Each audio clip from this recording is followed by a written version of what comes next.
Ki Ageng Sambang Jagat. Selamat malam Mas. Gimana kabarnya Mas? Bagus, alhamdulillah sehat. Saya ini Mas mewakili dari teman-teman masalah yang lagi hangat-hangat COVID-19. Ini lagi hangat-hangatnya, ini mau ulang tahun ini. Terus Mas Joko sebagai pelaku seni dari UMKM dan tokoh masyarakat, gimana Mas tanggapannya untuk pelaku seni pada khususnya? Oke, terima kasih dulu kepada apa Mas channelnya?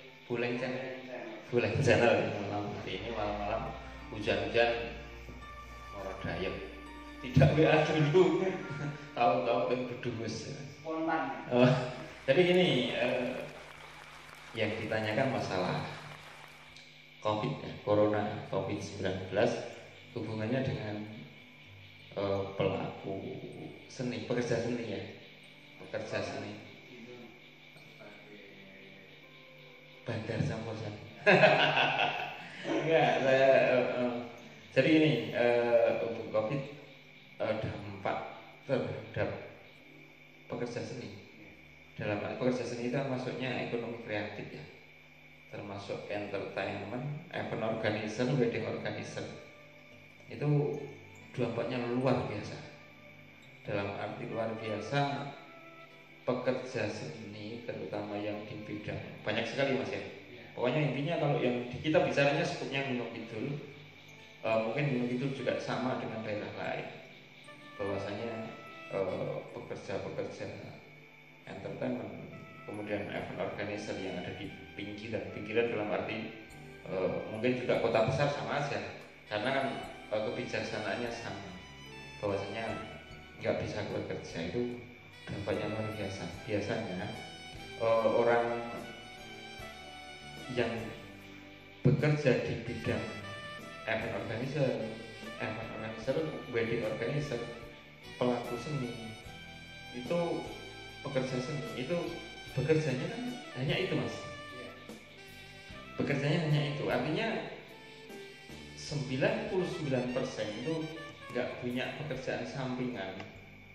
Dalam artian mungkin kalau misalkan yang usaha lain ada sampingan usaha apa, tapi karena pekerja seni itu waktunya kan ditutup 24 jam, dalam arti nggak bisa misalkan kita katakanlah siang bekerja apa, malam bekerja apa, karena bekerjanya harus ready 24 jam, dalam artian pekerjaan itu bisa datang siang atau malam, jadi nggak bisa istilahnya sampai, karena nggak bisa sampai, dampaknya terhadap ekonomi besar sekali perekonomian. Walaupun itu juga tidak hanya dirasakan oleh pelaku seni ya, pekerja seni, event organizer, wedding organizer, mungkin bidang-bidang yang lain sama. Misalkan yang bekerja, apalagi yang kena PHK dan lain sebagainya, itu sama, dampaknya sama terhadap perekonomian. Tetapi karena yang ditanya saya itu masalah itu ya ekonomi kreatif, yang di bidang tergerak di bidang apa itu pekerja seni itu Terakhir main itu sama terakhir main tanggapan.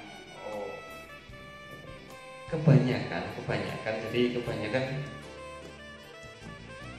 kan berakhir bulan Maret gitu.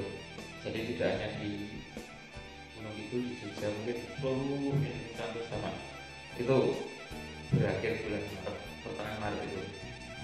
Nah terus kemudian ada itu ya, apa, pengetatan, istilahnya PSBB itu otomatis semua kegiatan apa itu mencari kerja, mencari nafkah teman-teman pekerja seni, entertainment, wedding organizer, event organizer berhenti, kemudian suruh di rumah saja dan lain sebagainya. Bulan Oktober dibuka sama pemerintah daerah Gunung Kidul bahwasanya boleh mengadakan kegiatan kegiatan seni budaya hajatan boleh dengan syarat protokol COVID dan lain sebagainya Oktober, tetapi yang efektif nggak bisa langsung mas, nggak bisa langsung. Berarti September, Oktober, November, Desember itu baru istilahnya baru berjalan, baru belum kembali seperti semula. Sudah ada kegiatan, sudah ada acara-acara hajatan dan lain sebagainya. Terus kemudian Januari berhenti lagi. Iya kan, Januari berhenti lagi karena diberlakukannya PPKM itu. Nah, berkaitan dengan ini ya, apa itu dampaknya terhadap pelaku seni, pelaku pekerja entertainment, pelaku event organizer, wedding organizer, semuanya aja.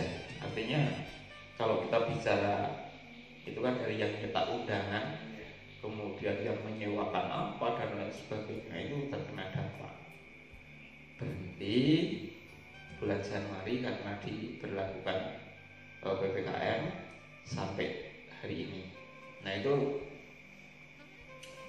bagi teman-teman yang nggak punya istilah kerja sampingan ya mas. Kalau saya kan alhamdulillah masih istilahnya sampaikan begitu ya.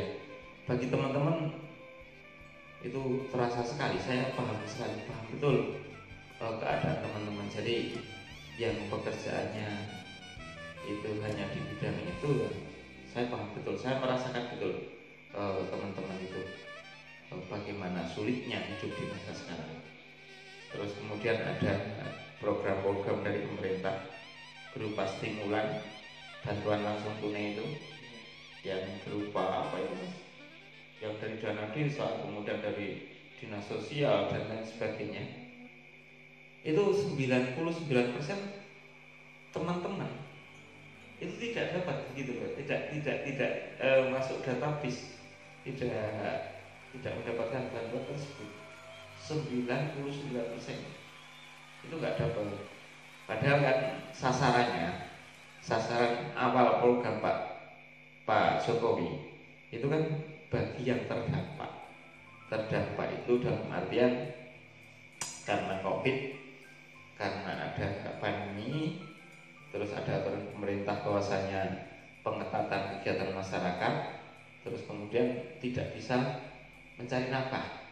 Nah itu kan terkena dampak. Nah itu kan harusnya sasarannya itu. Nah teman-teman itu yang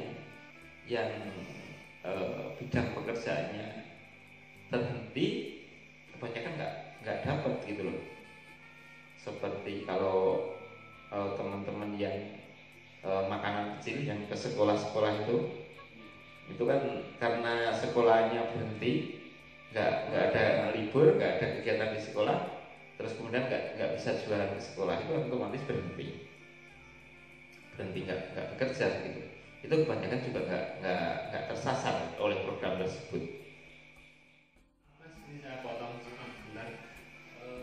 Kemarin para pekerja seni itu ada minta pada pemerintah untuk dikasih kelonggaran, itu mungkin hajatan atau apa, mungkin event atau apa, itu gimana ya menurut Mas Joko? Ya kan ada sedikit solusi atau gimana gitu. Jadi gini, intinya begini. Dalam masa pandemi ini, karena kan Pemda DIY itu kan menetapkan perpanjangan, kemarin ini perpanjangan bencana pandemi ditetapkan sebagai itu diperpanjang sebagai pandemi COVID-19 itu diperpanjang sampai tanggap darurat ya. Tanggap darurat itu diperpanjang sampai 28 Februari ya. Terus kemudian kalau pemerintah pusat itu kan mengadakan apa itu yang kalau dulu PSBB, sekarang kan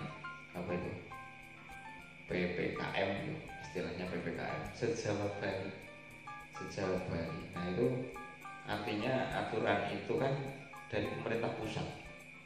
Pemerintah pusat kemudian turun ke provinsi, terus kemudian ke pemerintah daerah, kabupaten, kota madya. Itu menurut saya kan ya. Jadi karena itu adalah yang menetapkan pemerintah pusat.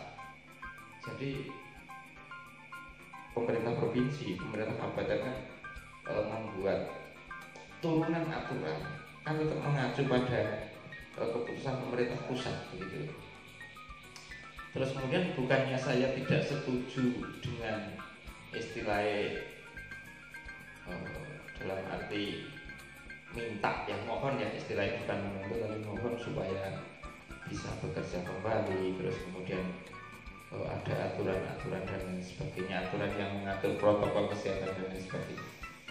Begini perlu saya utarakan tentang pandemi COVID-19 ini. Itu kan global ya Mas ya, global, jadi menyeluruh seluruh dunia. Tidak hanya satu kampung, tidak hanya satu kelurahan, tidak hanya satu kabupaten, tidak hanya satu provinsi, tetapi seluruh negara Indonesia, seluruh dunia. Itu sekarang baru itu pandemi COVID, pandemi semua. Nah, tentunya kalau permasalahan itu global, kita berpikirnya juga secara menyeluruh. Dalam artian tidak bisa sepotong-sepotong. Karena begini, yang terkena dampak dari aturan tersebut PPKM itu hampir semua lini bidang ekonomi. Tidak hanya pelaku seni, tidak hanya pekerja seni, tetapi semua kemungkinan kena dampak. Dalam artian sesungguhnya kita bicara misalnya kuliner aja, kuliner malam yang harusnya dia biasa buka jam 5 sore sampai jam 12 malam, terkena aturan bahwasanya jam 6, jam 7 sore harus sudah tutup. Padahal kan nek coro kasarane mereka mencarinya uang itu kan malam hari. Penjual nasi goreng, mie godong dan lain sebagainya itu kan angkringan, kucingan itu kan jualannya malam hari. Terus kemudian kalau jam 7 malam, jam 6 sore harus sudah tidak melayani, boleh melayani hanya dibawa pulang. Itu kan juga terkena dampak. Terus kemudian semua sektor juga sama. Mungkin yang sektor perekonomian, pasar dan sebagainya juga terkena dampak. Nah, terus kemudian kembali lagi kepada bidang Mas, bidang entertainment, organizer, pelaku seni. Tatkala saya sih paham sebenarnya, saya ikut merasakan, saya juga mencari makan dari bidang tersebut. Tetapi kita melihatnya kan harus tidak sepotong-sepotong, harus secara menyeluruh. Iya, global. Jadi tatkala salah satu bidang kegiatan seni budaya misalkan diperbolehkan, itu juga efeknya juga pada yang lain. Nah, sekarang kembali kepada penerapan aturan yang sesungguhnya, dalam artian kita tidak hanya setengah-setengah ya. Tatkala diterapkan peraturan PPKM, pengetatan itu harusnya kalau memberlakukan ya semua. Karena kan selama ini bidang pariwisata kerannya juga dibuka, terus kemudian perekonomian di pasar dibuka, terus kemudian sektor-sektor yang lain mungkin masih dibuka juga walaupun istilah ada pengetatan. Nah, yang sementara kan kegiatan seni budaya nggak boleh. Nah, otomatis kita mengartikannya berarti nggak boleh, artinya kerannya ditutup. Nah, sekarang kalau kita mau menerapkan peraturan itu secara secara menyeluruh, artinya kita nggak memilih-milih. kalau kita mau tegas, tatkala satu bidang itu apa itu istilahnya yang kan yang kalau hajatan itu dikhawatirkan menimbulkan kerumunan. Segala kegiatan yang menimbulkan kerumunan yang tidak sesuai dengan protokol, ya harusnya ya ditutup. Dalam artian asumsinya kan setiap kerumunan yang tidak sesuai dengan, yang tidak menggunakan protokol kesehatan itu akan menimbulkan penyebaran COVID-19. Nah, sekarang siapa yang bisa menjamin kalau satu di bidang sektor pariwisata, di bidang apa itu perekonomian pasar misalkan, itu siapa yang bisa menjamin kalau itu sesuai dengan protokol COVID? Kedua, siapa yang menjamin kalau di situ tidak terjadi penularan? Terus kemudian bertolak belakang dengan hal tersebut, apakah juga ada data bahwasanya orang hajatan itu menjadi sumber penyebaran COVID-19? Kan nggak ada data, Mas. Artinya harusnya kalau ada data misalkan, oh klaster hajatan di sini, hajatan di sini, hajatan di sana, itu terjadi klaster-klaster baru penyebarannya di orang kegiatan seni budaya, misalnya habis wayangan terus kemudian orang 50 kena COVID. Nah itu kan berarti dapat, dalam tanda kutip, dapat kita simpulkan bahwa kegiatan seni budaya itu menjadi klaster baru atau penyebaran COVID. Selama ini kan belum ada data tersebut. Kembali pada masalah jadi apa itu sektor ekonomi yang kerannya dibuka dan ditutup tadi, bahwasanya sektor-sektor itu kalau kita mau menerapkan ya harus ya adil gitu loh. Jadi makanya kalau misalkan teman-teman pekerja seni istilahnya dalam tanda kutip bengok meri itu ya biasa ya, wajar ya, artinya memang begitu keadaannya. Jadi atau mungkin berpikirnya kalau orang hajatan itu cuma orang seneng-seneng, terus kemudian kalau orang hajatan itu tidak menjadi sumber pendapatan asli daerah. Mungkin perbandingannya kalau pariwisata dapat PAD, pendapatan asli daerah, tetapi kan juga pariwisata juga orang seneng-seneng juga. Nah sekarang apakah orang hajatan suruh pajak? Kan begitu. Suruh pajak ke Pemda kan ya gitu. Apa itu mikirnya begitu, Mas. Jadi terus kemudian kembali yang ditanyakan tadi, bahwasanya bukannya saya tidak setuju untuk protes, tetapi kalau Pemda, seluruh elemen masyarakat kita itu mau memerangi COVID ini, dalam artian kita mau terlepas terbebas, bukan hanya istilahnya sesaat kita bisa bekerja terus kemudian di kemudian hari akan timbul masalah lagi, masalah COVID lagi. Kalau misalkan grafiknya naik terus kemudian kita tuh PSBB lagi, kan enggak begitu. Nah itu harus semua elemen masyarakat sadar. Tatkala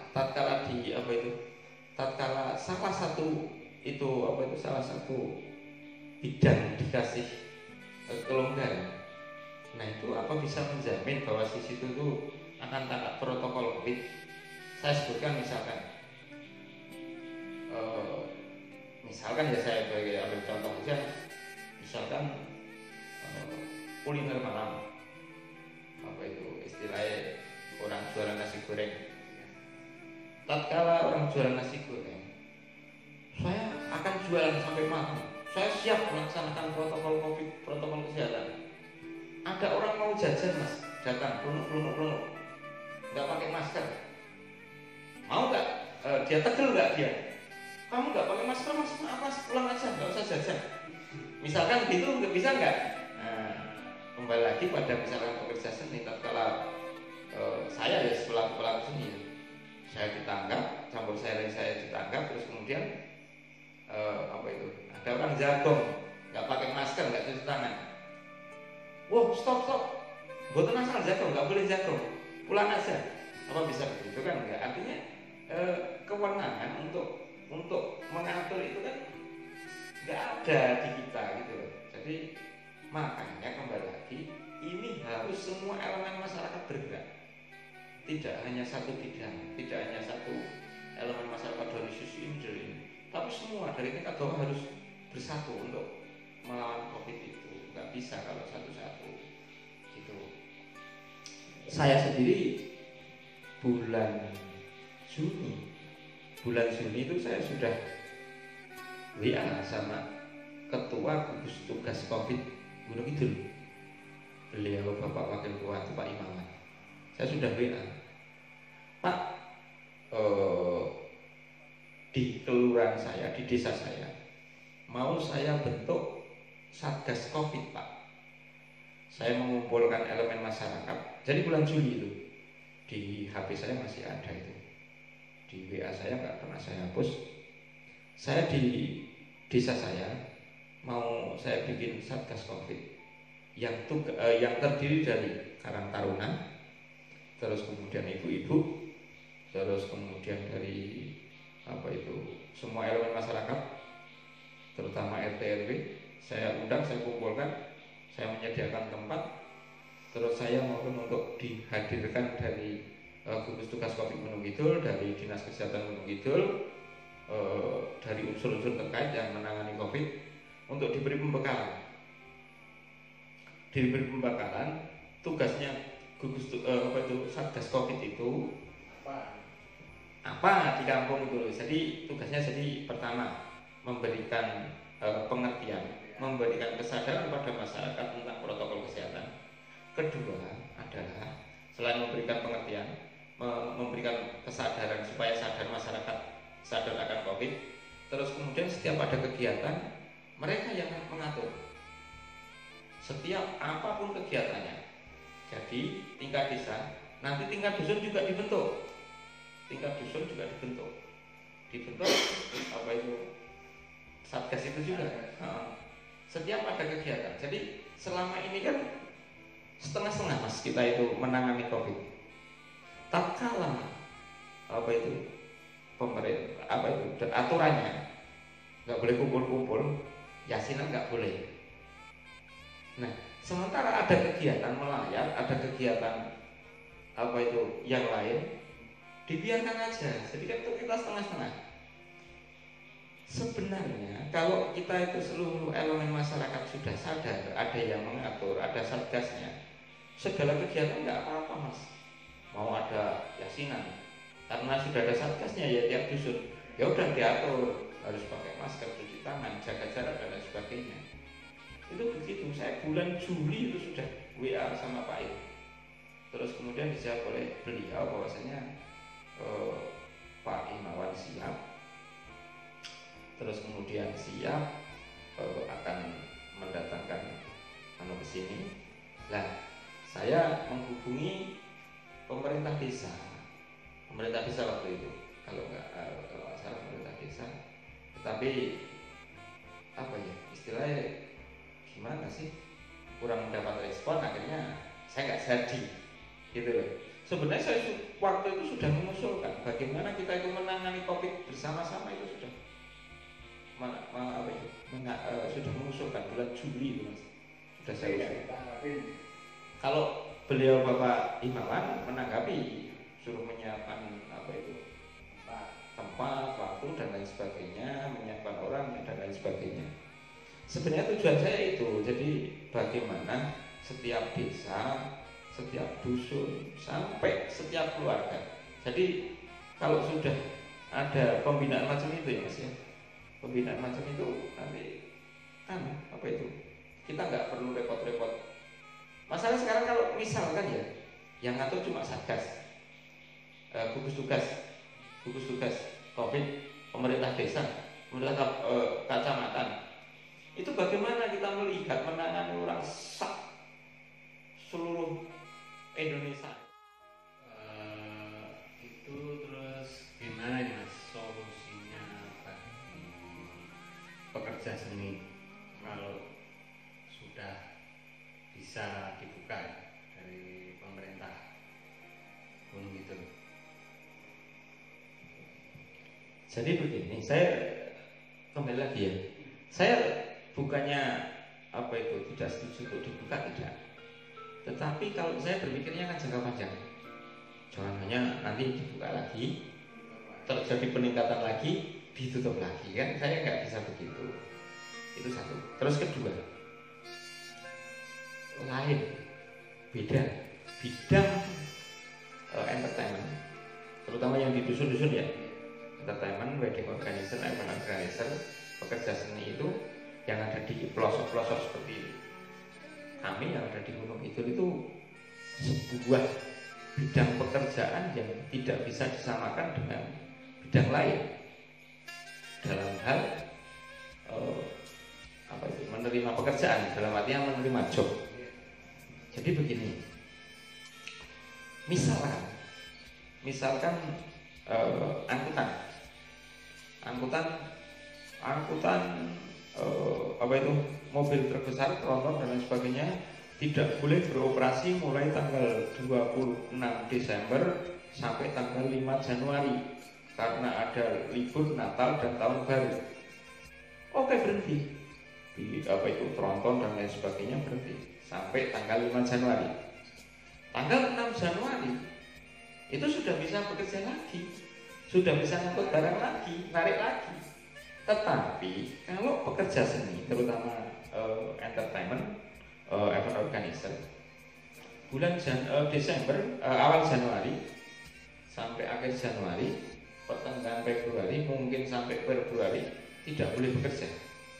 Tidak boleh ada kegiatan seni budaya, tidak boleh ada kegiatan sosial kemasyarakatan, otomatis berhenti. Job-job semua batal. Nah, Februari, akhir Februari berarti Maret sudah boleh dibuka lagi kerannya, boleh ada orang hajatan, tetapi tidak bisa langsung karena orang mengadakan kegiatan yang bersifat hajatan, terus kemudian kegiatan apa itu istilahnya misalnya tontonan, itu perencanaannya minimal 1 bulan, Mas. Nggak bisa langsung, nggak bisa instan.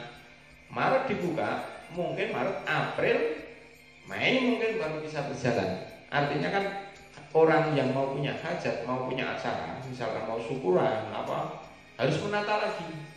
Karena persiapannya ya butuh waktu persiapan yang lama. Maret sudah boleh dibuka, tidak serta-merta langsung Maret ujuk-ujuk kayak wong nggak bisa itu. Nah, itu yang tidak disadari oleh pemerintah. Apa itu pemerintah? Kan dulu ada apa itu?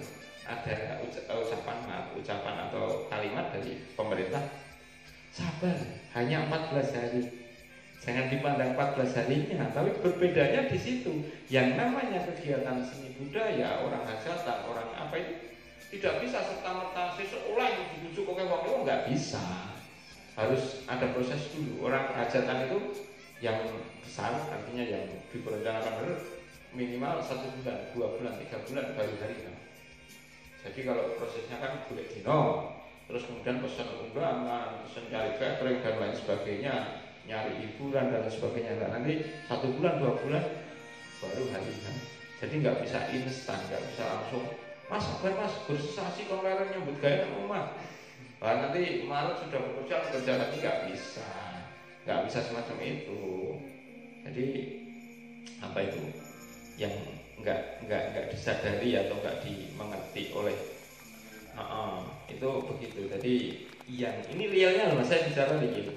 Ini seperti itu. Seperti dulu Oktober 1 Oktober sudah boleh hajatan, November Desember baru istilah orang Jawa limbik ada orang hajatan, terus kemudian Januari sudah nggak boleh lagi. Sebenarnya Januari juga bulan bagus, padahal kalau orang Jawa kan apa itu, sebulan rame, sebulan enggak, sebulan rame, sebulan enggak. Begitu kondisinya seperti itu. Malam Mas. Jadi sulit apa itu istilahnya kopi apa aja, apa itu minumnya di luar aja, kalau rokokan ngerokok toh.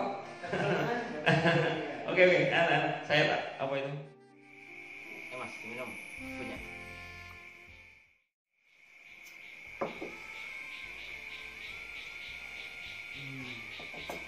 Mari lanjut ngobrolnya. Sampai mana tadi ngobrolnya? Kok nggak dari tadi ini?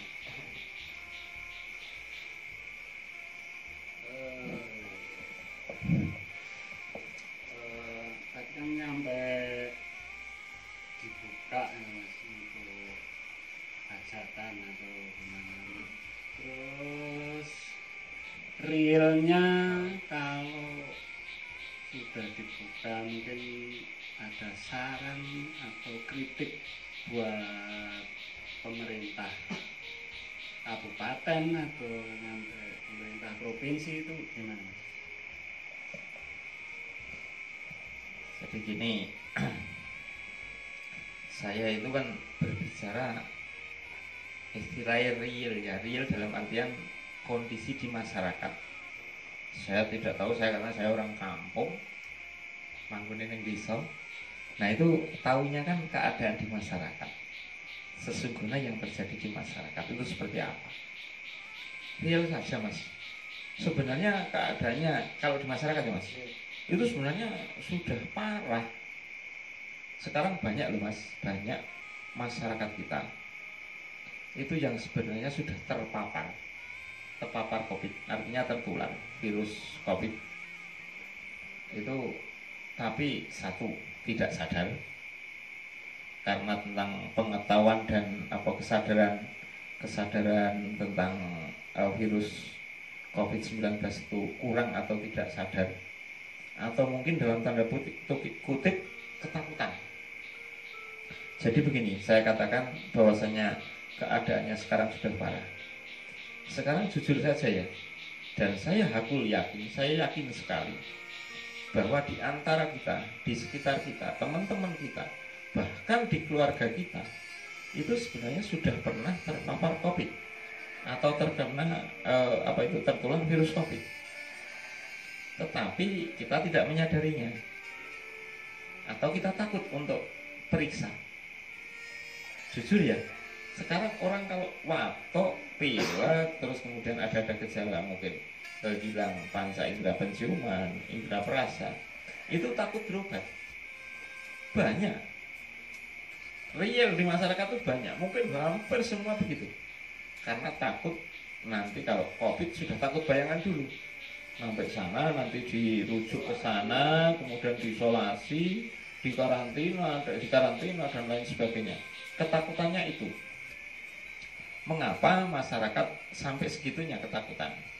Karena memang di masyarakat itu sudah tertanam bahwa ada kejadian-kejadian yang membuat masyarakat takut. Pertama, kasus kematian. Kasus kematian itu jujur saja mas, banyak kasus orang sakit dengan sakit penyerta atau sakit bawaan atau sakit sebelumnya masuk rumah sakit, terus kemudian di situ meninggal, kemudian di-COVID-kan. Sekarang sudah rahasia umum lagi, kata-kata di-COVID-kan itu sudah rahasia umum mas. Sampai segitunya? Iya, di-COVID-kan itu sudah rahasia umum. Dan itu kalau misalkan omongan saya ini dianggap salah, perkataan di-COVID-kan itu, saya bicara fakta. Tidak jauh, masih satu dusun dengan saya, itu memang sudah sakit lama, sakitnya sakit gula, masuk sebuah rumah sakit swasta. Di situ diperlakukan seperti pasien pada umumnya, dalam artian boleh ditungguin, karena dalam aturannya kalau memang benar pasien COVID kan nggak boleh ditungguin, harus di karantina. Nah itu boleh ditungguin, terus kemudian sampai beberapa lama opnam itu tidak dikasih keterangan sama keluarganya bahwa ini positif COVID-19, enggak. Terus kemudian meninggal tanggal 10 karena meninggal, terus kemudian sama keluarga mau diurus secara biasa, artinya bukan pasien COVID, tidak boleh, harus dengan protokol COVID. Kemudian akhirnya keluarga kan kalah mas, tetap dengan protokol COVID. Untung itu kuburannya sudah siap, apa itu, liang lahannya sudah siap, malam itu juga dikubur. Penguburannya tidak seperti protokol COVID. Kalau protokol COVID kan harus pakai APD, hazmat, pelindung diri itu dan lain sebagainya. Dikubur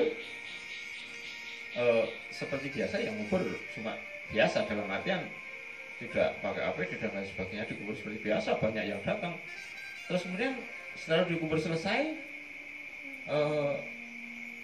harusnya kalau misalkan itu benar-benar positif COVID, kan harus ada tracking di apa itu, dicek rumah siapa yang kontak langsung dengan pasien, terus kemudian dites dan lain sebagainya. Itu nggak ada.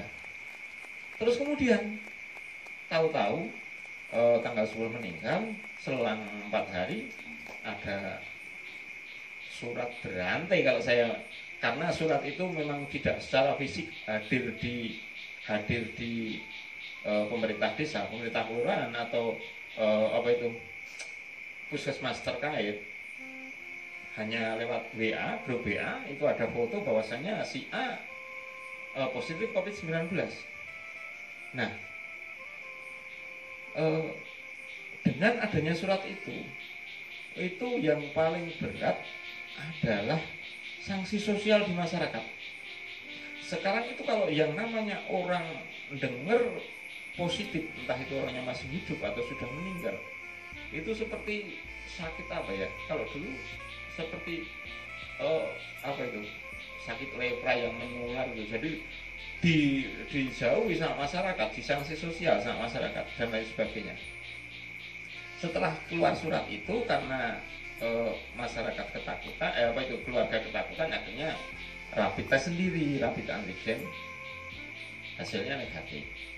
Si yang menungguin itu istrinya negatif gitu. Jadi kan seperti itu kan seolah-olah di COVID kan. Itu pertama mas. Yang kedua, teman saya itu ada yang cerita, teman saya yang di daerah dekat-dekat Terowongan sana itu, katanya bapaknya meninggal.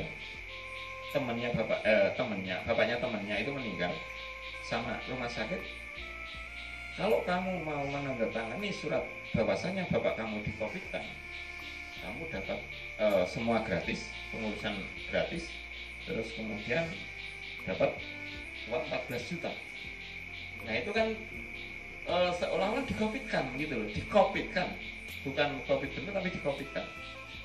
Ketiga, budenya teman saya meninggal di rumah sakit swasta juga, tetap di COVID kan. Nah, pihak keluarga mau ngecek bener enggak bahwasanya, karena sudah terlanjur dipakai protokol COVID, selang beberapa hari mau ngecek mana surat bahwasanya yang menyatakan bude saya itu COVID. Suratnya nggak ada. Artinya hasil swab dan lain sebagainya mau diminta oleh keluarga nggak ada. Nah itu kan seolah-olah jadi masyarakat tertanam bahwasanya itu di-COVID-kan karena tidak ada keterbukaan, tidak ada istilahnya tindakan yang benar-benar sesuai dengan protokol COVID. Tatkala orang itu benar itu karena positif COVID kan harusnya ada di tracking siapa yang bersinggungan langsung, berhubungan langsung, terus kemudian ada itu dan lain sebagainya. Itu nggak ada. Masyarakat takut seperti itu.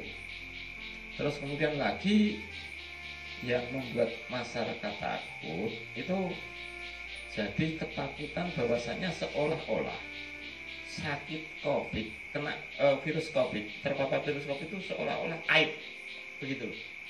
Jadi takut untuk istilah secara terbuka bahwasanya saya itu sakit dengan gejala-gejala COVID misalkan, terus kemudian mau memeriksakan ke fasilitas rumah sakit dan lain sebagainya. Karena takut itu tadi, ketakutan. Nah, kemudian itu sekarang penyebarannya sekarang banyak masyarakat sebenarnya loh. Banyak masyarakat yang sudah punya gejala-gejala seperti itu. Tetapi itu tadi mas, takut Jadi kesadaran untuk manajemen virus COVID itu belum tertanam di masyarakat. Oke Mas, untuk kenyataannya kan seperti itu. Mungkin saran atau kritik untuk mengatasi pandemi ini gimana? Jadi gini, saya sebenarnya kan orang awam kan artinya gini loh, orang awam kan artinya saya tidak menguasai ilmu itu, artinya ilmu pandemi saya tidak tahu, ilmu kesehatan saya tidak tahu.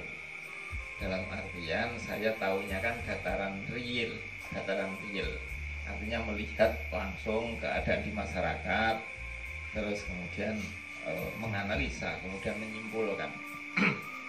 Sebenarnya masalah, sudah saya katakan tadi bahwasanya masalah pandemi COVID ini kan masalah global, masalah yang hampir merata di seluruh dunia, tidak hanya di satu dusun atau di satu wilayah kelurahan atau desa atau kecamatan atau kabupaten atau provinsi, tetapi seluruh Indonesia. Nah, kalau global itu kan artinya kalau penangannya tidak istilahnya menyeluruh, itu juga sama aja bohong gitu loh.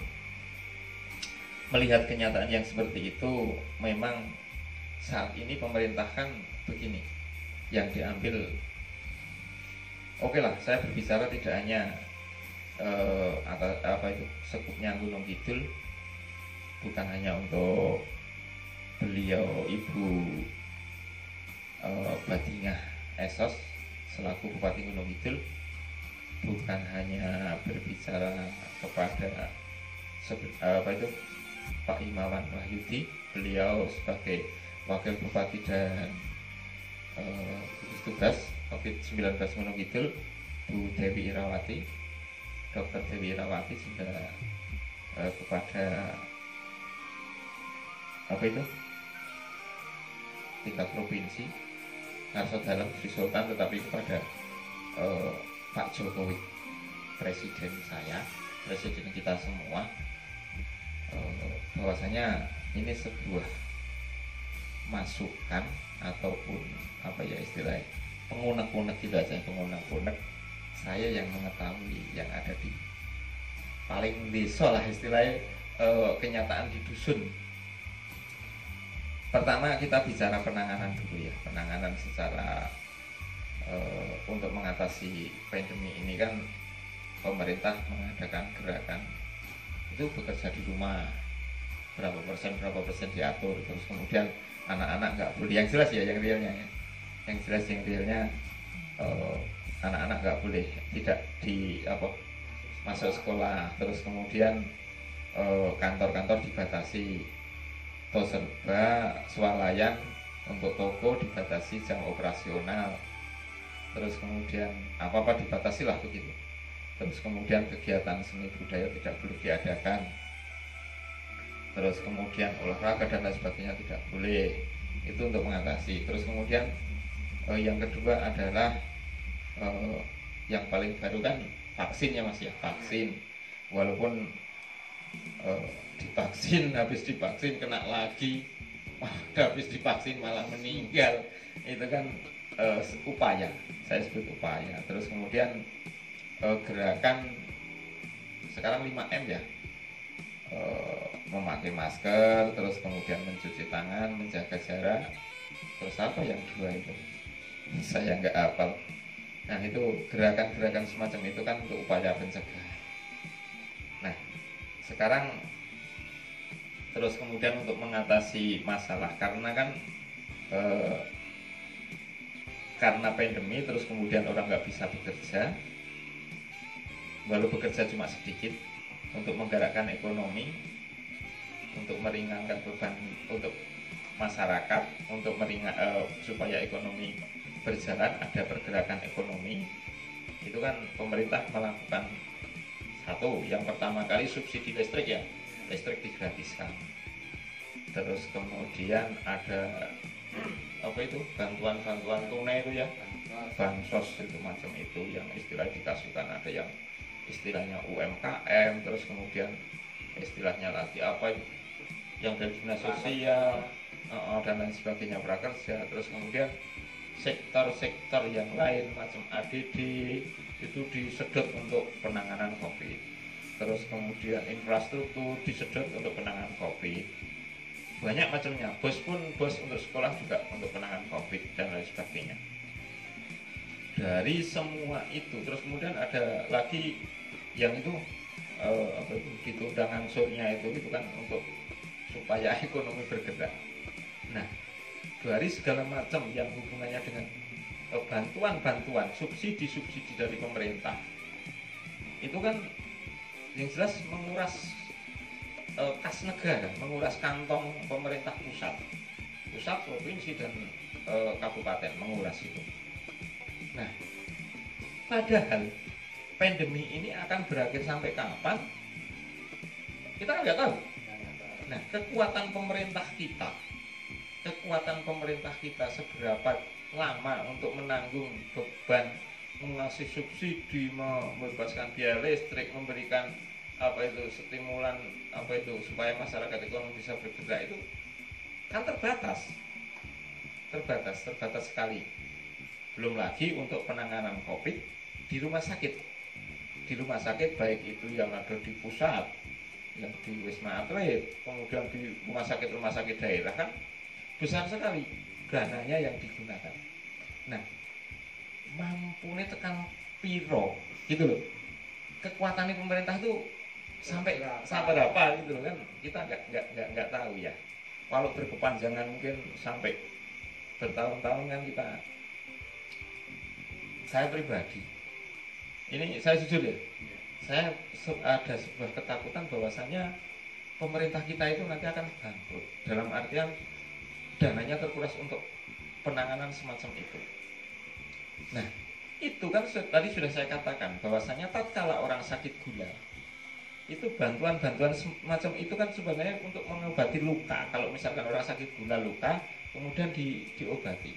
Kalau misalkan itu efeknya ke mata, terus kemudian apa itu rabun dan sebagainya yang diobati itu, tapi tidak di dalam kadar gula dalam tubuh manusianya tidak diobati, tidak distabilkan begitu.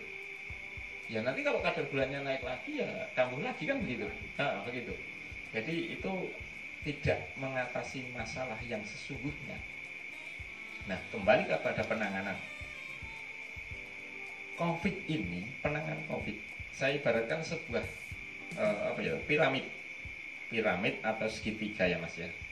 Sementara ini itu kan penanganannya itu dari atas Pak Presiden lewat menteri-menterinya, kemudian lewat gugus tugas COVID-19,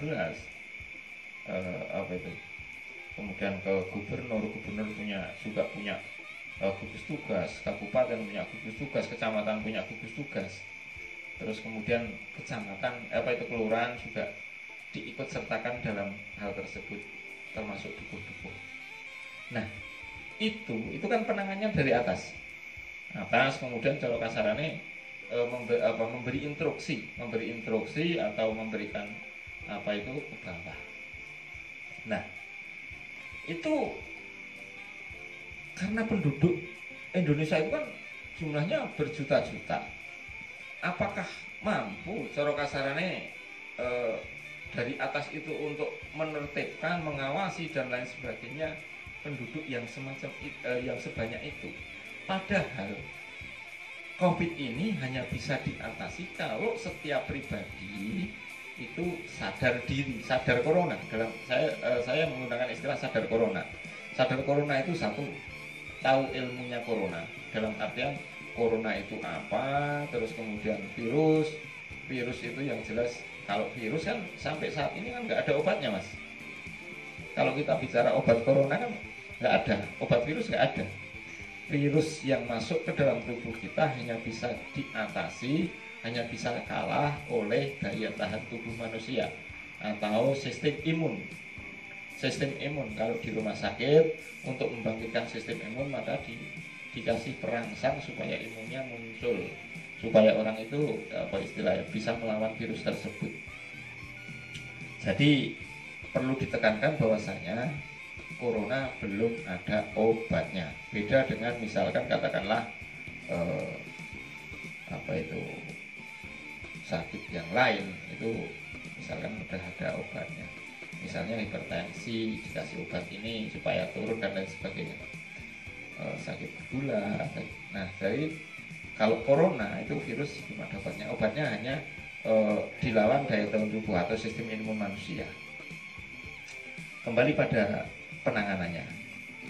Kalau tadi saya sebutkan itu dari atas, saya gambarkan sebagai piramid. Mengapa? Ini sekali lagi saya tekankan bahwa saya unek-unek saya ini misalkan sampai jenengan siake loh, jenengan didengarkan oleh beliau Ibu Bupati, beliau Wakil Bupati saya, Pak Imawan, terus kemudian gugus tugas gubernur saya, mungkin juga presiden saya, Pak Jokowi. Mengapa penanganan COVID ini tidak menggunakan kearifan lokal? Jadi intinya begini, COVID akan Pak Jokowi, mengapa penanganan COVID ini tidak menggunakan kearifan lokal? Jadi intinya begini, COVID akan bisa kita tekan dengan setiap individu, setiap warga negara itu sadar akan corona, tahu ilmunya, terus kemudian tahu cara penanganannya, kalau terpapar bagaimana dan lain sebagainya, terus kemudian kalau ada yang terpapar itu sembuhnya bagaimana, supaya tidak tertular bagaimana. Kalau ada orang misalkan sakit ya kita tidak kontak langsung. Kalau kita merasa sakit, dengan sadar diri kita isolasi mandiri, dengan istirahat total, makan yang enak, supaya olahraga, supaya sistem imun kita tumbuh, terus kemudian kita kuat, kemudian virus itu kalah oleh daya tahan tubuh kita. Itu terus kemudian kalau ada yang sakit, keluarga yang sakit harus dikasih pengertian dan lain sebagainya. Nah, tanpa kesadaran semua sadar akan hal tersebut mustahil. Karena apa? Yang satu sebagian, misalnya katakanlah perkantoran sadar, perkantoran harus pakai masker, jaga jarak, cuci tangan dan lain sebagainya. Tetapi di lain pihak elemen masyarakat yang lain, misalkan di pasar tidak tidak sadar dengan protokol kesehatan, penularan tetap akan terjadi. Terus kemudian kalau istilahnya, apalagi cuma satu grup yang misalnya katakanlah grup bakul bakso mau sadar corona. Nah, tetapi pembelinya kalau tidak sadar kan sama aja mas, tetap menularkan, karena yang pembelinya datang ke situ siapa yang bisa mengatur ya. Nah itu kedua. Nah, kembali pada kearifan lokal tadi, saya sebut ya, kalau dulu ada namanya tim penggerak PKK, ada namanya kader pembangunan desa KPD, zaman-zaman Orde Baru itu, zaman-zaman saya masih SMP itu ada tim penggerak PKK, ada kader kader pembangunan desa, bentukannya zaman Orde Baru. Nah, itu mengapa saat ini tidak dari bawah? Nah, dari bawah kita bentuk, dari misalkan dari tingkat kelurahan, tingkat desa, kita bentuk satgas saja ya, saya istilahkan satgas sadar corona. Tingkat desa nanti misalkan katakanlah menggunakan elemen Karang Taruna, terus kemudian dari RT, RW, PNS, semua elemen masyarakat dilibatkan bentuk satgas sadar corona. Kemudian dari tingkat kelurahan nanti sampai ke tingkat dusun juga membuat satgas tingkat dusun. Dari Karang Taruna dilibatkan, dari RT RW, terus kemudian ibu-ibu yang dari remaja juga dilibatkan, satgas juga. Nah, satgas-satgas ini dibekali pengetahuan tentang corona. Satu itu pengetahuan tentang corona, tentang COVID. Terus kemudian ya itu tadi meliputi bagaimana kalau tata cara kita berhubungan dengan masyarakat, pakai masker, terus kemudian menjaga jarak dan lain sebagainya. Terus kemudian kalau ada suatu pertemuan bagaimana mengaturnya, misalkan katakanlah ada yasinan, nah itu mengatur jaraknya supaya itu yang bertugas itu tingkat dusun. Karena saya yakin seperti yang katakan tadi, kalau hanya tingkat kecamatan, tingkat kabupaten, mana bisa secara langsung. Kalau misalkan cuma percaya sama Pak Dukuh, mana bisa Pak Dukuh hanya seorang diri mengatur seluruh keluarga, mengatur seluruh masyarakat, kan nggak bisa, Mas. Nah, itu ada kader-kader yang itu dibentuk untuk mengatur, memberi pengertian pada masyarakat. Nah, nanti tingkat dusun sampai ke tingkat keluarga, tingkat kepala keluarga. Misalkan keluarganya, oh ini keluarga A yang diambil satu, itu sebagai istilahnya leader atau pemimpin atau satgas di keluarganya masing-masing. Bagaimana tata cara kalau kita mau masuk rumah, bepergian, bagaimana kita berhubungan, misal kita jagungan itu harus jaga jarak, terus kemudian harus kemana-mana pakai masker dan lain sebagainya. Terus kemudian kalau ada salah satu dari kita itu yang merasa bergejala itu bagaimana penanganannya, harus meningkatkan sistem imun tadi, harus isolasi mandiri. Jadi kalau nanti sudah ada kesadaran seperti itu, rumah sakit itu nggak penuh, Mas. Karena kalau sudah ada kesadaran kan terus langsung isolasi mandiri. Oh, dikasih tahu bahwasanya corona itu bukan penyakit istilahnya sing menakutkan, menjijikkan, atau istilahnya seperti virus yang itu tadi loh, Mas. Jadi bukan sebuah seperti penyakit istilahnya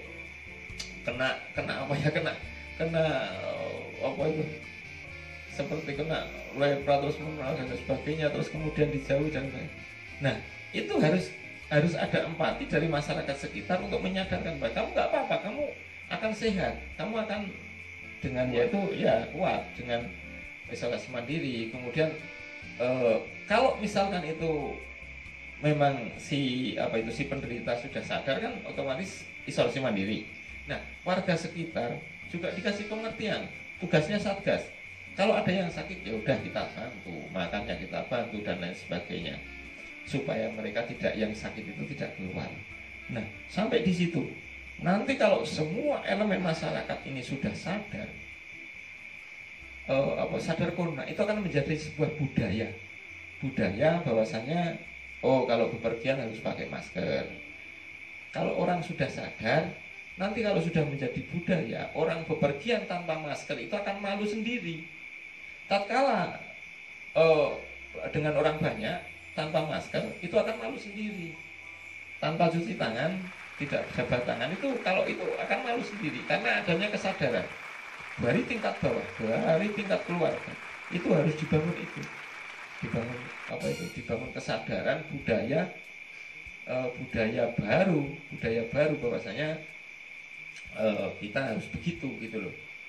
Nah, satu hal itu. Terus kemudian kalau masyarakat itu sudah sadar benar tentang corona, kita ngapa-ngapain bebas dalam artian apa? Orang hajatan juga bebas, Mas. Semua orang sudah sadar ke sana cuci tangan, ke sana pakai masker. Kalau kita merasa nggak enak badan, nggak akan datang. Terus kemudian tamu yang dari jauh juga sudah sadar, tidak salaman. Terus kemudian mungkin akan dibuatkan tempat sendiri, bahwa tamu yang jauh tempat sendiri dengan jarak yang diatur. Itu karena sudah sadar. Jadi kesadaran itu harus secara menyeluruh seluruh masyarakat.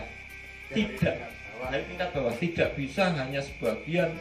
Misalkan katakanlah grup penjual leker, saya siap untuk melaksanakan protokol, tetapi yang lain tidak mengikuti, ya nggak bisa, sama juga bohong Mas, begitu loh. Jadi intinya masukan saya, mari sesuatu yang dulu di program dilaksanakan, seperti kader penggerak PKK dan lain sebagainya, atau kader penggerak pembangunan desa. Kader pembangunan desa itu dulu dihidupkan lagi, artinya bolehlah dibilang pakai satgas sadar COVID atau apa istilahnya. Terus kemudian ya biar ada kebanggaan, biar bisa menunjukkan bahwasanya oh itu ternyata itu satgas COVID.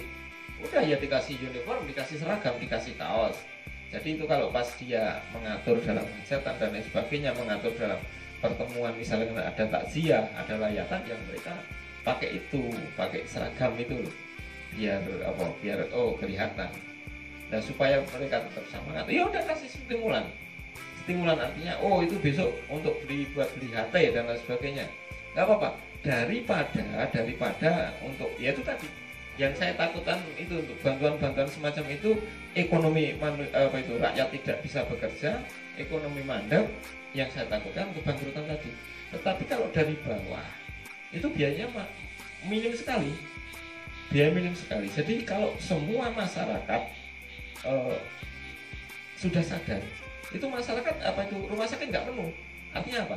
Yang dirawat di rumah sakit itu hanya pasien yang punya penyakit penyerta. Kalau tidak punya penyakit bawaan, ya udah isolasi mandiri di rumah.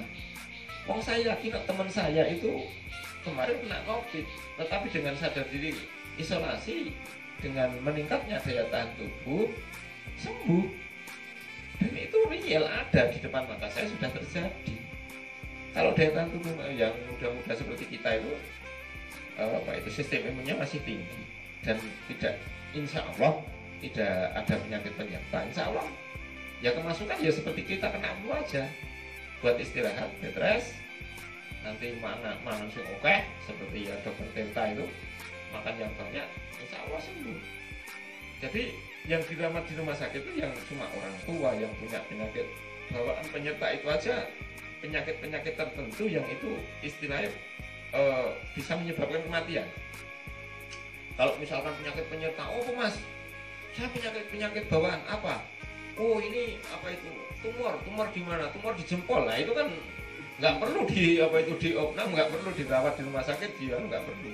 Kalau tumor di jempol kaki misalnya itu kan nggak perlu. Jadi itu aja penyakit-penyakit yang saya rasa kemungkinan kematian besar. Kalau enggak ya nggak perlu. Kalau hanya sakit ya udah masyarakat, oh ini kamu ada gejala COVID, ya udah misalkan tes rapid, oh ini kamu reaktif, ya udah kamu isolasi mandiri, ditanya, dicek kesehatannya, oh belum pernah sakit sakit bawaan dan lain sebagainya, udah selama dia kuat isolasi mandiri cukup. Nah kemudian yang lain, karena sudah ada kesadaran, semua orang sudah sadar COVID, ya semua bisa bekerja. Orang hajatan boleh, orang pasar juga boleh, terus kemudian kuliner malam juga boleh, karena semua orang sudah sadar, sudah punya budaya malu. Kalau kita tidak menerapkan protokol COVID akan malu. Kuliner malam tetap berjalan, karena apa? Yang jajan, yang makan juga sudah pakai masker, sudah pakai cuci tangan. Kalau dia merasa sakit tidak keluar, nggak jajan gitu. Terus kemudian yang itu jadi kompleks mas, kompleks. Jadi istilahnya dari tingkat bawah selama ini kan belum mas, belum ada gerakan itu. Jadi kalau saya sudah lama sebenarnya menggagas itu. Ini di kelurahan itu dibentuk begitu, dibentuk satgas, tingkat dusun dibuat. Nah nanti kalau misalkan ada event-event ya mereka ada kegiatan kemasyarakatan, mereka yang ngatur. Sampai nanti itu semua orang akan sadar corona begitu mas. Jadi masukan saya itu, dan kalau itu memang benar-benar bisa terlaksana, pemerintah tidak perlu istilah dalam tanda kutip menghambur-hamburkan uang untuk bantuan sana bantuan sini supaya ekonomi berjalan, tidak. Karena apa? Semua orang tetap bisa bekerja, tetapi dengan protokol kesehatan. Sampai kapan? Sampai apa itu istilahnya, pandemi ini berakhir. Dalam arti berakhir bagaimana? Kan banyak pandemi yang sudah terjadi, Mas. Banyak kejadian luar biasa pandemi yang sudah terjadi, tetapi kan juga akan secara grafik akan turun, kemudian akan menjadi penyakit biasa lah istilahnya begitu. Penyakit biasa itu ada, tetapi tidak, penyebarannya tidak masif gitu loh, tidak istilah besar-besaran seperti penyakit-penyakit yang lain seperti TBC, seperti apa itu kan sebenarnya sama virus juga enggak.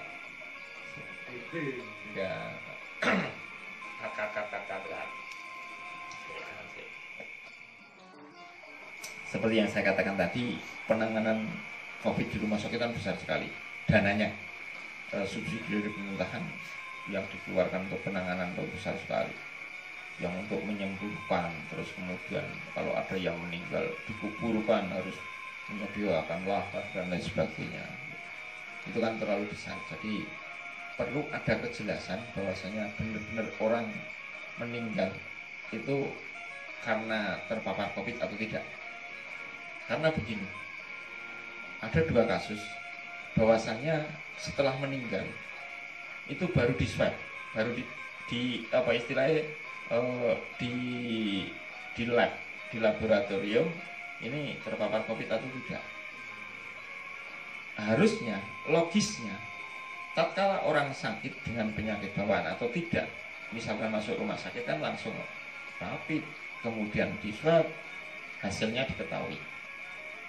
Sejak awal, sejak dini diketahui bahwasanya orang itu sakit terpapar COVID atau tidak. Itu yang perlu digarisbawahi. Karena kalau tidak jelas, orang yang karena sakit bukan terpapar COVID dimasukkan pasien COVID. Atau enggak, kalau meninggal bukan pasien COVID, artinya di-COVID-kan tadi itu loh. Jadi ada 2 kasus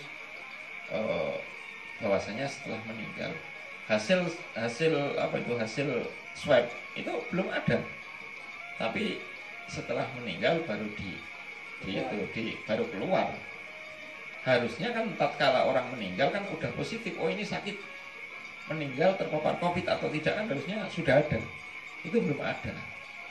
Jadi tatkala orang masuk rumah sakit itu harus benar-benar fix, oh ini pasien terpapar COVID atau tidak, biar benar-benar terpisah.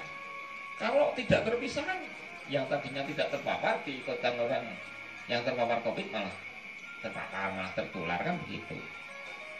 Atau yang terpapar dicampur dengan yang tidak terpapar malah nulari temennya, nulari yang nunggu atau nulari yang itu apa yang sakit kan malah bahaya itu. Itu satu. Kalau sudah ada kejelasan seperti itu masyarakat mungkin juga tidak akan merasa ketakutan untuk periksa. Sampai saat ini kan masyarakat begitu.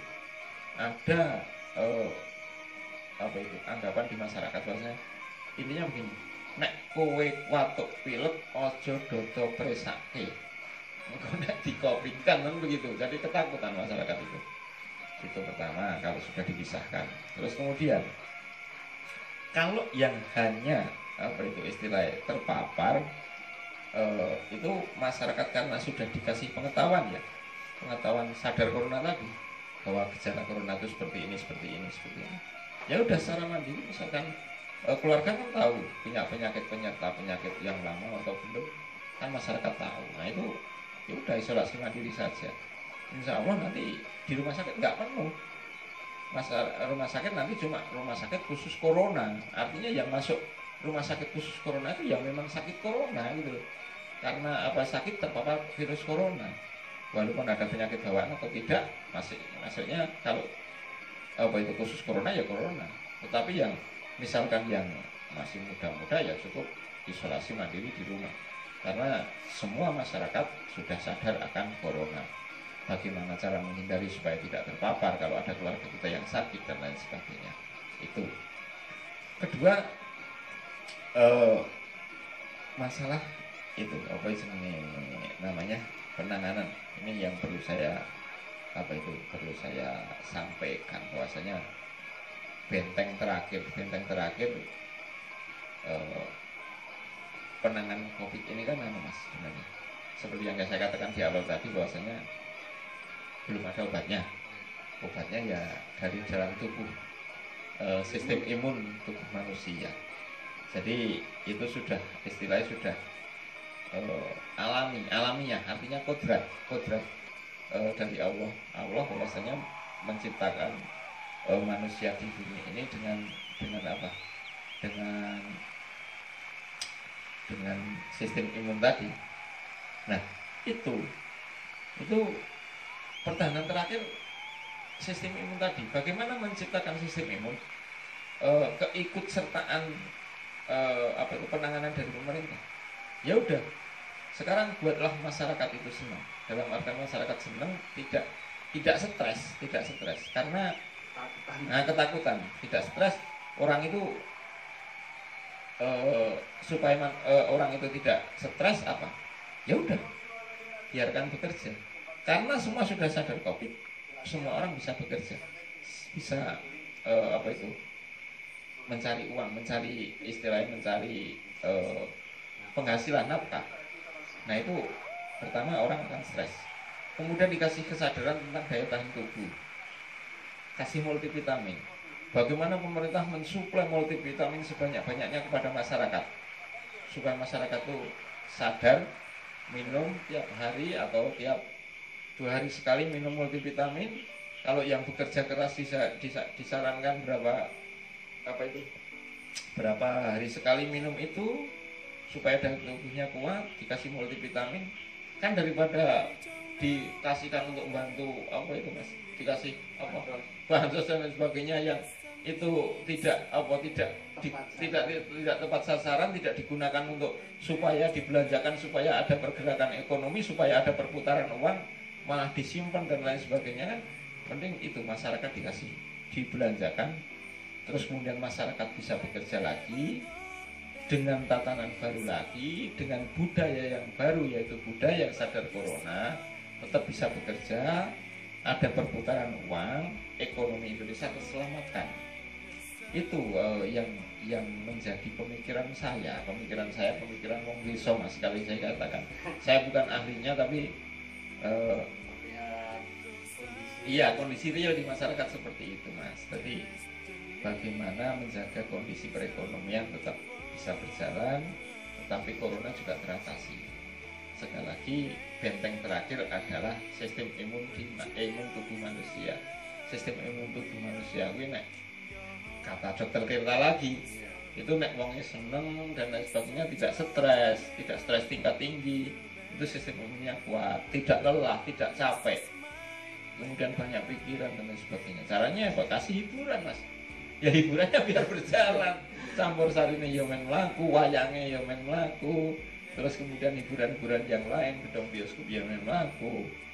Itu ya begitu, itu karaoke-nya ya men mlaku, biar tidak berjalan, terus kemudian manusia tidak stres, orang tidak stres. Oke Mas Joko, terima kasih waktunya. Ya. Mungkin ada pesan sebelum kita tutup untuk obrolan malam ini.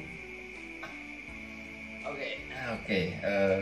Terima kasih juga teman-teman sudah kesini dari jam 8 tadi, sudah temani ngopi sampai ini jam berapa ini? 11:30. Berapa? Jam 1. Oh, jam 1 sebenarnya. Gila. Gak terasa.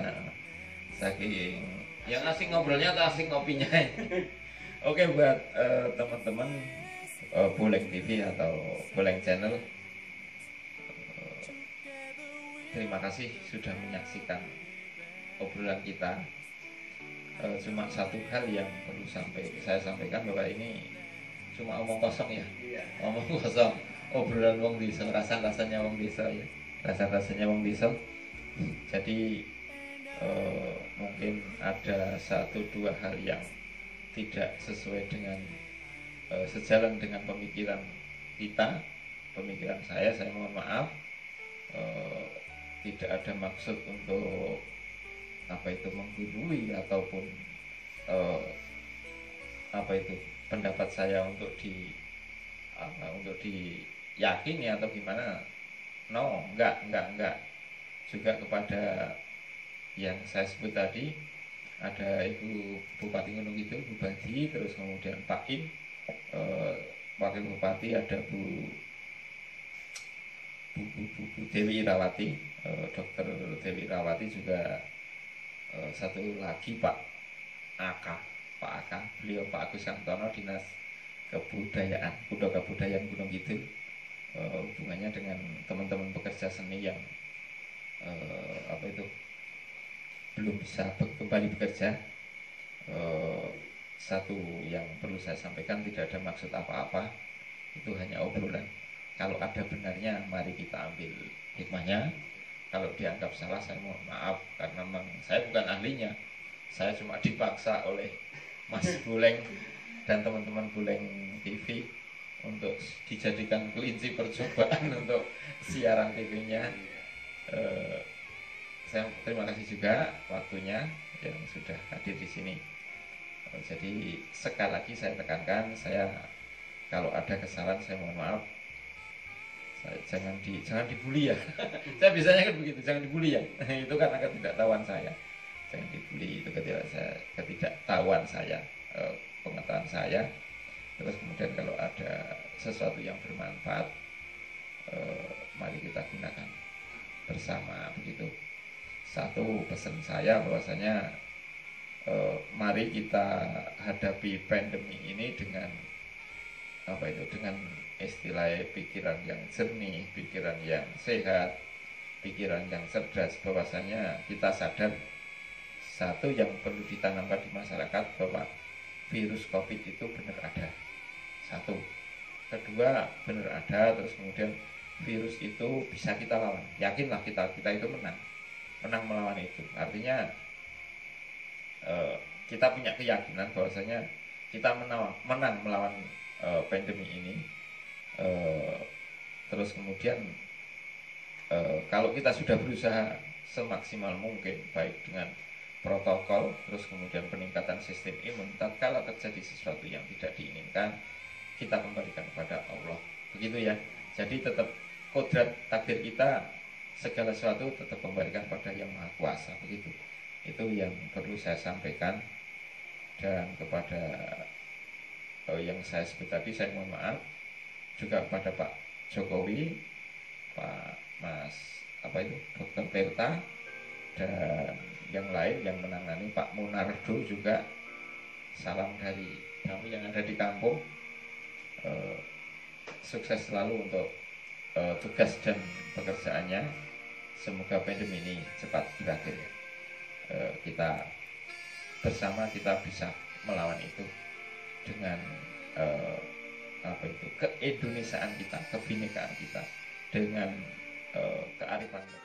Oke pemirsa, terima kasih telah menyaksikan Boleng TV. Sebagai penutup, Boleng TV, media rasan-rasan orang kampung. Salam waras, salam kopi panas.